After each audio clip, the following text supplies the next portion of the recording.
Do you have any advice to men that are getting older and becoming chronically aware of that? Yeah, lift weights, do jiu-jitsu, go for runs, stretch out, eat good, stop drinking. It's pretty straightforward. If you don't use it, you're going to lose it. Every day that you don't do work, you're going backwards. And it definitely will hurt you, and it'll show up. You can't get away with what you got away with when you were 23. It doesn't work. You have to stay ahead of it. When you're watching TV, or you're, looking at Instagram, or you're, going out for dinner on a date and you go to a movie, I'm not doing that. I'm reading a book, I'm getting ready for a podcast, I'm writing something, I'm preparing for something, I'm talking to a client, I'm designing something, I'm thinking about a new supplement. Like, it's just, a guy asked me the other day, are you working more now than you were when you were in the SEAL teams? And the answer is 100%. Yes, I'm working harder now. As I've said since day one, motivation is a feeling that comes and goes, and it doesn't matter whether it's there or not. Discipline is infinitely more important. So no matter how you feel, get up and do what you're supposed to do. That's it. And that's discipline. It's not motivation. If you only did what you were supposed to do when you were motivated to do it, that's leaving it to chance. But if you're disciplined, you go do what you're supposed to do. That's the way it works. Discipline equals freedom. That's it. I mean, if you have the discipline to get up and get the things done, the weekend where you really only had 2 things to do for the weekend, whatever it was, you had to write this thing and you had to answer this other thing. And on Friday, you're like, I'll do it tomorrow. And on Saturday, like, I'll do it. And it's basically hanging over your head the whole weekend. Whereas if you'd just done Friday afternoon, the whole weekend would have been a lot better. So just do the thing. Just shut up and go do what you're supposed to do.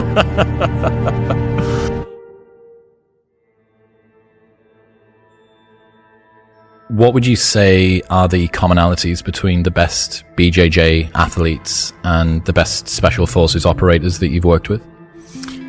There's probably the biggest commonality between the two is some kind of strange contrast between being extremely disciplined and being extremely creative. So clearly, if you're going to get good at jiu-jitsu, you got to be disciplined enough to train all the time. Same thing with being in the military. If you're going to be a good operator, you have to have the discipline to push yourself in training. But you can't be a person that, leans so hard towards a disciplined, structured life that you don't have any creativity, because both in jiu-jitsu and on the battlefield, you definitely want to be creative and figure out creative solutions and things that people haven't thought of and things that the enemy is not going to think of or that your opponent's not going to think of. So you got to find that person who has a good balance between discipline and kind of a wild freedom, creativity that they can make adjustments. If you have a mindset that's so highly disciplined and so highly structured, like I just said, then you're not going to think creatively when there's a problem that needs to be solved. So you want to have people that don't mind the discipline and can actually access the discipline in a way that they can utilize it, but you don't want people to be trapped by discipline.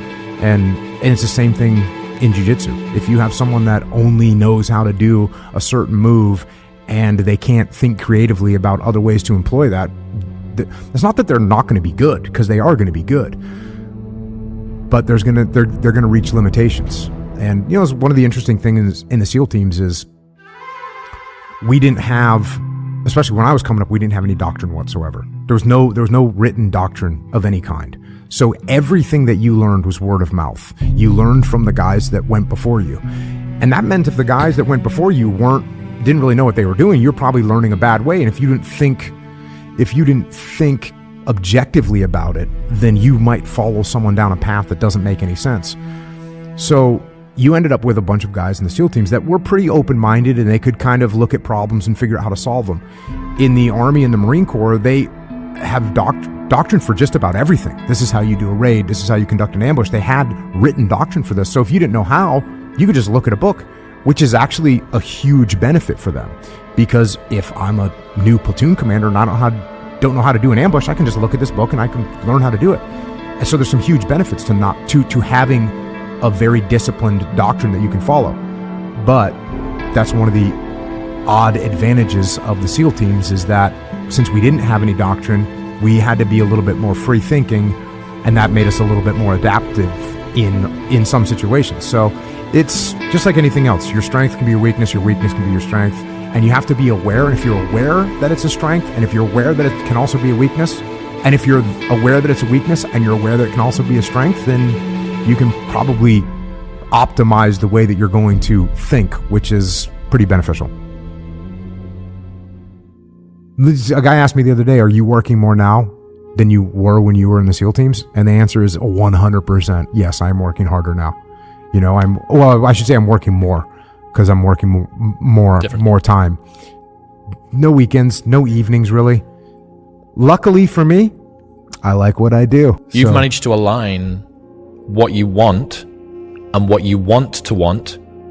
They're now sitting on top of each other, right? Yeah, and I also don't do a lot of what I don't want to do.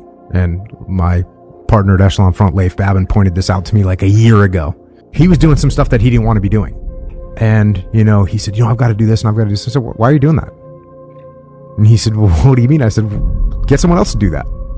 And then, a week later, he's talking. He goes, I was thinking about what you said. You're really good at not doing what you don't want to do. And I am good at I am good at not doing what I don't want to do. Do something that's hard and do it every day. That's one of the nice things about jiu-jitsu. You're going to get choked. You're going to be uncomfortable. You're going to get smashed. You're going to have to tap out. Your ego is going to get abused. Go do that. Go do that. Go for a run. Lift. Just do hard stuff. And that's a good way to keep that, I guess, fresh.